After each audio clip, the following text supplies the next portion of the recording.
continue to inspire countless supporters. Kaya let's give a warm hello to the well-loved, kilig love team of this generation, JM Ibarra and Fiang Smith. JM Fiang! Hello, welcome guys! Oh, welcome to Star Magic Spotlight Fresco. Ito ang first time nyo dito, no? Relax lang kayo guys, kaya-kaya nyo to. Kumusta naman nung napanood nyo yung video na inihanda ng Star Magic Spotlight Fresco para sa inyo? Pwede pong pakipatay. Nag-cringe na po ako. Nakikita ko yung face ko sa TV. Hindi ka sanay pa, Piang. Oo, masasanay ka rin. Pero totoo yun, nung nag-play pa lang, tumigaw na si Piang. Gusto mo hindi nakarinig na parang ready na siya mag-cringe. So, nung napapanood mo ba, ano yung mga naaalala mo? Actually, madami po kasi sa PBB po kami nag-start. So, habang pinapanood ko siya, naalala ko yung mga birthday namin, yung mga maliliit na bagay na tampuhan, alam mo ba na? Yung mga happy moments namin lahat doon, syempre. Ikaw, Jay. Grabe, nag-cringe siya. Samantala ako, namimiss ko bumalik na. Oh. Hindi, syempre, yung mga ginagawa ko doon, nakaka-cringe. Ikaw, Jay, ano yung nararamdaman mo nung napapanood mo? Meron ka bang specific na memories na bumalik sa'yo? Halos lahat ng moments namin ni Fiang sa loob. Wala, ang sarap ng balikan. Nung time na yun, na parang natural lang, halos walang meaning sa amin. Hindi namin expected na gano'n na pala yung engagement sa labas. Gano'n na yung may dating sa mga manang. So, balik na lang tayo. Ay, gusto mo bumalik? Ikaw, Fiang, given a choice, gusto mo bumalik? Yes naman. Super kasi sa loob ng bahay, walang noise. Kumbaga pag nasa loob kami ng bahay, ang kailangan mo lang i-focus talaga yung panalo yung task mo. Wala kayong sasabihin ng ibang tao kasi wala naman kayong mababasa or marireceive na bad or hate comments sa loob ng bahay, especially walang phone. So, kung iiwasan mo na kami ulit. Mas simple ang buhay. No? Super simple talaga. Ganyan yung buhay namin ng 90s. Wala pang social media. Tahimik pa ang lahat. Oo. Pero ngayon nga yung mga kabataan siguro talagang ang ingay nga or parang ang gulo ng world sa social media. Pero ngayon ay bubuksan namin ang floor for the questions from our friends from the media. Huwag kayong mag-alala, mababait itong mga Sisimulan natin sa pinakamabait na ating kasama ngayon. Mr. June Lalin from Abante. Yan. Thank you, DJI. Kabalik na lang sinabi. Anak, nice. Hindi, pero eto, sino ba namang hindi magiging nice kay Fiang and JM? Nakakatuwa sila, DJI. Kasi ako, actually, my mom, she's from Candon, Ilocos Sur. Galing lang kayo ng Candon, Ilocos Sur. Marami akong mga kababayan na nag-report sa akin kung gaano kayo kabait na dalawa. Oo. Nakakatuwa. Kahit hindi dapat bumaba daw kayo. Ang na-tension yung mga marshals ng mga pulis. Kasi, syempre, hindi nila alam kung ano mangyayari. Baka magkaroon ng kaguluhan, tumugin kayo, di ba? Ganon kayo kabait sa mga fans. Minsan, nalilimutan nyo raw kung gaano kayo kasikat na dalawa ngayon. Parang sobrang appreciated sila. Gusto nyong malapitan ng lahat. Yeah, reaction please. Well, hindi lang naman po dun sa yung latest na event po namin. Halos lahat po ng naging event po namin or naging shows. Ang nasa isip lang po namin entertainment. Ganun ma-entertain po yung mga fans kung saan po kami pupunta mag pagdating naman po sa kasikatan, hindi naman po namin hinahayaan mag-sink in sa utak namin yung kung anong nararating namin ngayon. At kung sino lang po kami noon, yun at yung rin mo kung yung araw-araw na nasa isip namin. At walang sagot, wala akong magbago at hindi ko kami makain ng trabaho, ng industriyang to. Enjoy lang, ganun. Yes. Sa lahat naman po ng events namin, lagi naman po namin tinatry na makapagpa-picture yung mga fans namin. Especially yung iba galing po talaga sa malalayo. So kami, ano ba naman yung simpleng picture lang, buhay yung araw nila, di ba, sa isang picture lang namin, hindi naman naparipagdamot pa namin yun. Sobrang simpleng bagay lang yung hinihingi nila. So, why not ibigay na rin namin? Yan. Tapos, sobrang laking bagay din daw na yung ayuda ng dalawa abang sa Ilocos sa kanton. Kasi super sweet nila. Nagdududa ang iba, parang there's something na raw. Oo. Oo. Actually, ang mga fans yung dalawa, naghihintay. Saan may aminin na yung dalawa? Ano nga ba ang real score sa inyo? Dinerecho agad ni Sir Jun lagi. Nang gusto namin tanungin lahat. Parang napakawag si JM, parang napahawak siya sa book niya, sa batok niya, parang attention siya. May aaminin nga ba sila? May dapat ba silang aminin? Kasi doon pala sa doon, grabe, pinagdududahan yung sweetness yung dalawa. Hindi, siyempre, Kakaibang ngiti, yung tanong kong yan, napangiti ng ibang klase si JM. Tsaka ang tagal sumagot, Sir Jun, parang may something. Siyempre, sa amin, ang focus ko namin, yung career, yung trabaho. Siyempre, Kumbaga, inspired. I mean, as long as may pagbabahalaga, as long as may respeto kami sa isa't isa, sapat na sa amin. Sa amin. Sure ka ha? Marami gusto sumigit ha? Diba? Yun ay kung mga kasingit. Ay, ayan DJI, diba? Talagang iba yung statement ni JM. May laban. Makakasingit, diba? Talagang, syempre, bantay sarado grabe, diba? So, Piang, Kasama ako sa pagsalo. kailangan mo, kasi isa ka, para maging sweet, maging partner, kailangan kasama din yung girl, diba? O kakaiba ang sweetness. Wala bang nililihim na something? Ay, naubo? Tubig po, tubig po. Ang masasabi ko po ngayon ay pinapahalaga po namin yung isa't isa. At masaya po kami. Tuwing magkasama po kami. Yun lang. O sa statement niya, kung may makakasingit pa, bantay sarado ka nga ba ni JM? Pwede, posible nga bang may makasingit pa? Or wala na makakasingit dahil mahigpit? Wala naman nakasingit. Ay, ibang statement ka. Mayabang mo naman mo ulit.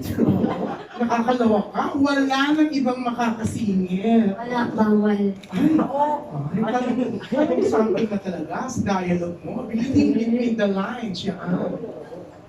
Amen. Hindi, masaya po kami magkasama. May work man or wala, masaya po kami. And siguro, the way na magkasama po kami everyday, siguro doon pa lang naman po.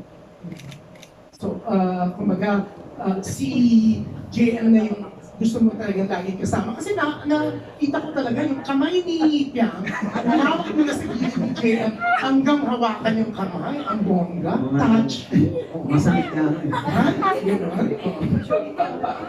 Komportable po kami sa isa't isa. Uy, kiniklik kami na. Yun po yun. Komportable lang po kami sa isa't isa.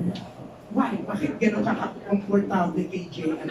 At siya na talaga yung gusto mo kasama. Siguro naman po, kita naman po sa loob pa lang ng bahay ni Kuya. Doon kami nag-start maging comfortable sa isa't isa. The way kami na magpartagulan, mag-usap sa loob ng bahay ni Kuya. Siguro doon nag-start lahat ng pagiging komportable ko po sa kanya. At nadala ko po yun hanggang sa paglabas ng bahay. And natutuloy-tuloy naman po. At wala naman din po ako nakikita na any problem para hindi ako maging komportable sa kanya. Yan, JM, ang ganda na sinabi niya, no? Walang dahilan para hindi siya maging comfortable. Kinilig ka? Na-proud ka? Hindi, parang yumabang yan. Yan. Pero yan, nakakakilig kayo talaga yung dalawa. Kaya kami, solid, JM Piang. Di ba, DJ? Ang bongga. Yan. Nag-insecure yung magsisabi, sabi kasi parang naging one-on-one na. Pero thank you kasi parang talagang bigay na bigay sila DJI, no? Talagang walang nililihim. Parang talagang hindi na lang dapat pagdudahan. Parang tayo na lang makakasagot na they're really something. Yan, thank you! Thank you! Diretso sila sumagot Pero going back lang sa kung gaano ka comfortable, ako isa sa mga favorite kong JM film moments. I think, wala nang dahilan na hindi sila maging komportable kasi nabunutan mo siya ng buhok sa kilikili.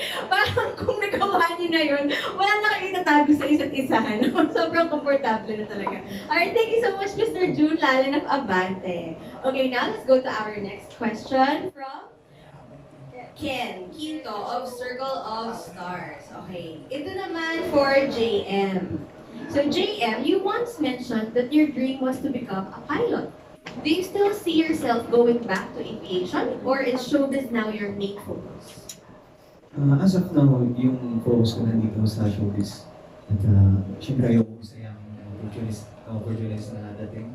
At yung mga pang projects pa ko. Kumbaga, nag-aantay lang din mo ako ng bakante ba kung tawagin. Nang sabihin mo, may pagpatuloy ko ulit yung naiwan ko dun sa aviation field. At yun pa rin ko. Talaga yung goal ko. Kumbaga, itong showbiz, I'd say na parang nadaanan ko lang din. Parang nakikita ko lang din yung sarili. Nakikita ko yung sarili ko. As a pilot talaga. I mean, makikita ko na magre-record ako sa aviation field, hindi dito sa industriya ng pagkain.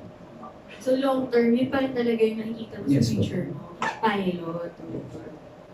Mahirap maging jowa yung mga pilot no? Kasi lagi silang wala. Ready ka pa sa mga ganong sitwasyon? If ever lang, hindi ko sinasabing si JM, oo, like, ibang pilot, kunwari, open ka sa, parang minsan, yung medyo madalas na nawawala, gano'n, pero bumabalik din naman sa'yo. Ako po, future doctor ako.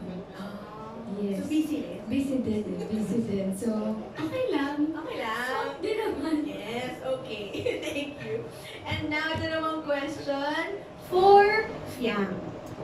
What is the biggest misconception people have about you that you wish you could correct?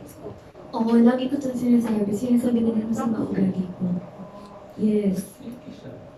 And siguro, masasabi na rin, every time na naka-poker face ako, lagi nila sinasabi na, Martita yan, alam, sulit naman sa mga ugali niyan, ganyan. Gusto ko sabihin sa kanila na, kung pwede nyo lang akong kausapin talaga, as in ang usap-usap talaga without camera, malalaman nila talaga totoong ugali ko. So, let's give Fiang the benefit of the doubt. Huwag yung kung ano lang yung first impression, yun agad. Oh. So, kausapin daw natin si Fiang. Okay. Yung nahihiyak lumapit sa akin. Tama. Pero usually kasi sa kultura natin mga Pinoy, mahihain eh. Tsaka yung parang yun nga, sanay tayo na lahat smiling. So kapag hindi na masyado nakasmile, feeling natin, ay, sungit, or magkita agad, gano'n. So, ano po natin, kilalanin talaga natin yung mga tao. Kasi every time poker face ako, ibig sabihin ko yung lowbat ako. Lowbat na siya. Tsaka you're very young pa. Yeah. So, syempre dapat bigyan natin siya ng space na minsan, syempre, nalalobat natin. So, bago tayo magpatuloy, meron tayong comment from Facebook, from Mary Ann Makayan. How do they feel about being called a power couple? Ano daw feelings niyo po? Saya na tinawag kami ganun. At the same time, may may pressure. Ganun. Kasi syempre nandito tayo sa industriya ng kasi showbiz. So parang kapag tatawagin ka ng ganun term. So kailangan may mapatunayan ka na hindi naman basta sa fandoms na basta sa fan base. Kailangan may mangyari. Parang hindi sapat na tatawagin ng gano'n. Ito lang yung pinagbasehan. So, sa akin lang kaya may nagbibilang virtual. Dapat may mangyari. Ano dapat may mangyari? Teka lang. Linawin natin. Projects, kumbaga. Project! So, oo. Kala ko naman, parang dapat talaga magkatuloy kayo kasi power couple na yung tawag sa Hindi, inyo. focus mo kami sa power. Oh, sa power, okay. Hindi sa couple, sa power. Okay, ikaw, Fiang, how do you feel daw na tinatawag kayong power couple? Masaya din naman, syempre, kasi dahil sa mga nakikita nila sa amin, siguro nakabase sila sa fanbase namin, sa fandom namin. Kaya nila kami tawag na power couple. Pero tulad nga sabi nila, nakaka-pressure din naman. Kailangan may matutunayan kami, like movies, TV shows, series, or kahit ano. Nakaka-pressure din talaga. Pero maganda yung ganong mindset nyo na imbes na yung iba siguro baka lumaki ulo, kayo nakikita nyo yun as parang challenge din sa inyo na dapat galingan natin kasi ito na yung tawag sa atin na power couple. Oo, tsaka nire-recognize nyo rin na it's also because of your powerful fans also. Kasi naghabi ang JM Piang fans, oo. Lagi kang may hinahanap Piang, oo, sa lahat. Tsaka lagi kayo trending, di ba? Ang lakas din talaga online. Okay, now let's go to next comment from Facebook from Venice Madison. Can't wait na magka-movie kayo! Ay, sige, hingi natin ang inyong reactions. Meron kayong magiging movie, di ba? Na boses. Di ba? May idadub kayo. Di ba? Oo. Sila nagulat sila. Yung Yes. Sige, yung picnic pag-usapan. well, first time po namin na magkaroon ng ganong klase ng trabaho, yung dubbing. And enjoy po siya, masaya. And medyo mahirap lang compare sa pag-arte. And kasi kami po yung kailangan dumepende dun sa actors. And then, yung kung ano yung reaction nila, ganun dapat yung may panandang namin sa boses namin. So, ayun, parang mas mahirap po siya compare sa pag-arte. Mas nahirapan ka doon kaysa sa talagang acting na may mukha. Oo. Kasi parang sa dubbing po kasi, pasok kasi ibang world. Sa ginawa namin, kailangan kami mismo yung mag-adjust sa kung anong emosyon yung dapat nila or yung dapat na ipakita nila. Kailangan na nakakonect yung boses din namin. Sa pag-arte naman po kasi parang kami yung kailangan tama ba?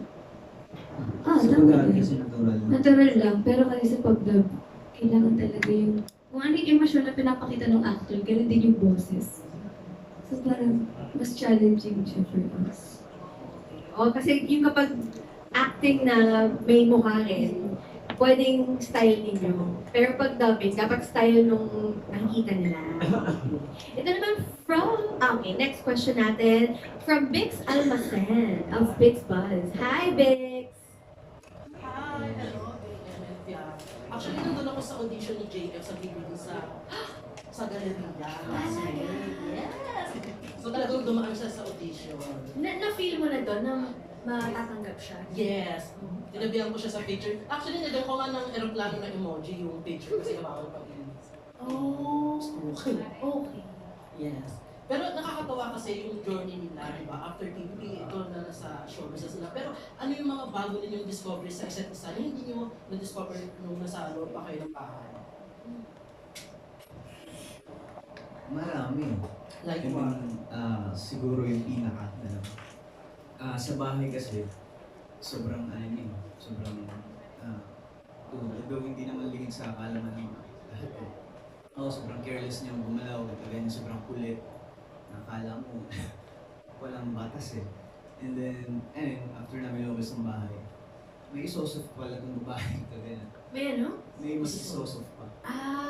Wow! Ang demure talaga Very Pilipino demure. bigla, Piang! May soft side siya. Which nakakatawa naman. Wait, kailan mo nakikita yung soft side ni Piang? Ano naman, describe mo naman sa amin, like kapag kumakain ba? Kailan? Pagtulog lang. Kailan pagpagod ko siya, pagpuyat, gano'n. Kasi laging kami, ang nakikita namin, super energetic lagi ni Piang. Oo, so kailan yun? Ano ba? Hindi, every time na magkausap naman kami, like, personal or kahit sa na. Sa phone? Nagtatawagan din kayo. Gusto mo ba marinig kung paano siya mag-video? Baby talk! So paano? Ew! Sample! May baby talk! For tips. Ikaw, ano kaya ang reaction mo dun sa sinabi ng mga isosoft? Kita na. Siguro. Meron naman talaga din akong soft side. Pero pili lang kung kanino ko ipapakita sa pagka-soft side ko. Kasi, nakikita na lahat yung maligalig ako. Mas gusto ng iba yung ganun ako. So, pinapakita ko lang yung soft side ko sa komportable tayo. Yes. So ano yung na-discover mo kay JM dito sa labas ng bahay? Sa loob kasi ng, ito lang ang pinaka. Sa loob kasi ng bahay, lagi siyang masaya. Hindi siya nawawalan sa mood. Actually, or pag nawawalan siya sa mood, mabasa lang siya ng libro, ganyan. Pero hindi siya masungit. Kaso, paglabas ng bahay, grabe, mas moody pa pala siya sa akin. As in, sobrang moody niya. So paano mo sinasabihan yung pagiging moody? Blessing ka. Pag, meron yan may step by step. Step by step. Bago sumakses. So, una, pagka alam kong wala siya sa mood, minsan kukulutin ko siya para ma-restore yung energy niya. Kasi wala pa rin. Pangalawa, pag wala siya sa mood, binibigyan ko siya ng time. Kasi maya nasa mood na yan. Kailangan niya lang ng huminga, kailangan niya lang ng music sa tenga. And then, okay na. Pero pag masukit ako, mas masukit pa siya. Kaya dun na-discover ko talaga. Fake news. So, hindi talaga natin pwede i-judge yung mga tao's first impression, no? Akalain